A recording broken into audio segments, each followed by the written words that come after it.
ماں باپ نے بڑی زیادتی کی، بڑا ظلم کیا، ناراض نہ ہونا، بڑا ظلم کیا، پیسے دیکھے بچی اور بچے کا نکاح کر دیا۔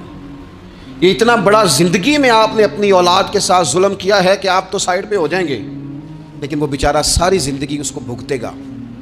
نبی پاک صلی اللہ تعالیٰ علیہ وسلم نے الفاظ کو کھول کر بات کو واضح کر کے بتایا تھا۔ ایک تو ہوتا ہے نا کہ آپ کو کسی تشریح میں جانا پڑے، حضور نے بالکل کھول کے فرمایا کہ عورتوں سے محض ان کی خوبصورتی کی وجہ سے شادی نہ کرنا، اس لیے کہ خوبصورتی ان کو ہلاکت میں ڈال دے گی، اور فرمایا محض ان کے مال کی وجہ سے شادی نہ کرنا، مال ان کو سرکش بنا دے گا۔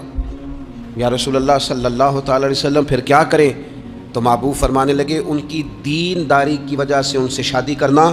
اور یہ ابن ماجہ میں لفظ موجود ہیں، اللہ کے محبوب علیہ الصلوۃ والسلام فرمانے لگے کان میں سوراخ والی کالے رنگ کی باندی اگر دیندار ہو تو تمہارے لیے بڑی بہتر ہے۔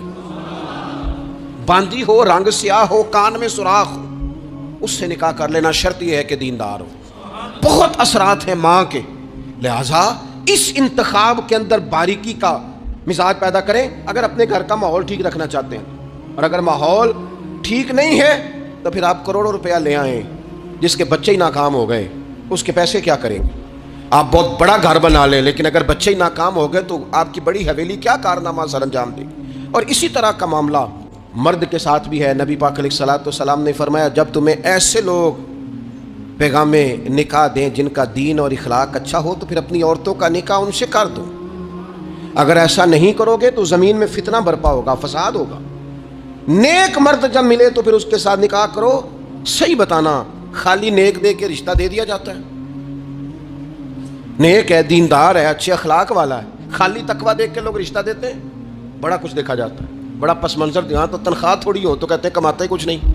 اگر تو بہو آئے تو پھر تو اس کے نصیب کا رزق ہے، اگر بیٹی نے جانا ہو تو پھر اس کے نصیب کا رزق نہیں ہوتا۔ تو جن رشتوں کی بنیاد لالچ پر رکھی جاتی ہے وہاں گھر کا ماحول درست رکھنا ممکن نہیں رہتا۔ گھر کا ماحول اس وقت درست رہتا ہے جب تقویٰ کو، طہارت کو، پرہیزگاری کو، عمدہ اخلاق کو، عمدہ اطوار کو، اچھے نظریات، ستھرے مزاج کو، گھرداری کے ماحول کو جب پیش نظر رکھا جاتا ہے، پھر حالات کچھ اور طرح کے ہوتے ہیں۔